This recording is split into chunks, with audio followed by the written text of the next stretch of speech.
Special మామిడికాయ కందిపప్పు. చలవ కోసం మామిడికాయ కూడా వేడి కాబట్టి చలవ కోసం టమాటా, దోస ముక్కలు, ఉల్లిపాయలు,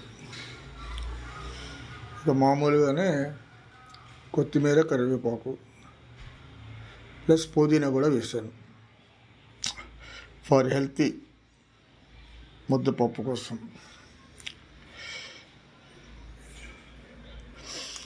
నేను వెరైటీగా చేస్తానండి. ఈ పప్పు శుభ్రంగా 2 hours నానబెట్టి శుభ్రం కడుక్కొని నీళ్ళంతా తీసేసా. పైన గల్లుప్పు వేస్తేనే మంచిదన్నమాట. ఇది ఎలా చేస్తున్న వెరైటీ చూడండి. అన్నిటితో పాటు పప్పు కూడా వేపుతా, అప్పుడు పచ్చి వాసన పోతుందన్నమాట. అది మెయిన్ విషయం.